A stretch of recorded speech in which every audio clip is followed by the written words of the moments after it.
श्रीरामकृष्ण शिव मामरुति प्रभृति रूप आलोकमात्र परिखण्डित भाक्त पाप सर्वेश सर्वजन रक्षण सत्कलाप श्री साईनाथ मीडे तव सुप्रभातम्।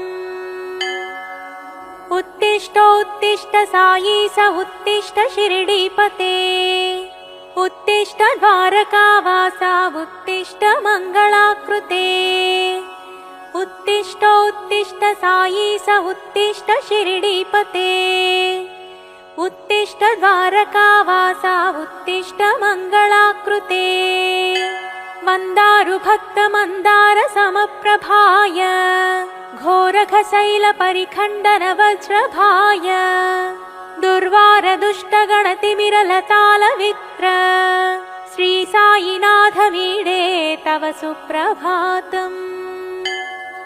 श्रितलोक रोग ज्वरतापसत्वताय श्रितलोक रोग ज्वरताप विदारणाय साधुस्वरूप सकलेष्ट विभूतिदाय श्री साईनाथ मीडे तव सुप्रभातम्। कामादिशत्रुषड्वर्ग विरचिताय मायान्धलोक भवबन्ध विनाशकाय तापत्रयादि भयभञ्जन पापनाङ्घ्रे श्री साईनाथ मीडे तव सुप्रभातम्। जन्म प्रयास विनिवर महाप्रभाव संसार पास भयहारक साई देव भक्तस्य सेवन महाद्बाहुट स्वस्वभाव श्री साईनाथ मीडे तव सुप्रभातम्। अपन्न लोक संरक्षण सुदीक्षिताय वैराग्य राज वैभोग्य सुप्रदर्शकाय सर्वज्ञ सर्वत्रैकालिक विषयज्ञाय श्री साईनाथ मीडे तव सुप्रभातम्।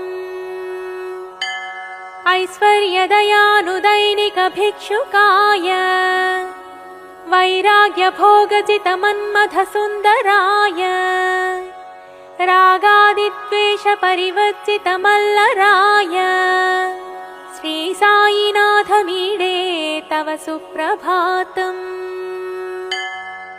भक्तावनाथ संजात समर्थ मूर्ते संस्मरण मात्र संतोषित दत्त स्फूर्ते दीनस्य दुःख सर्वस्व समूल हत्ते श्री साईनाथ मीडे तव सुप्रभातम्।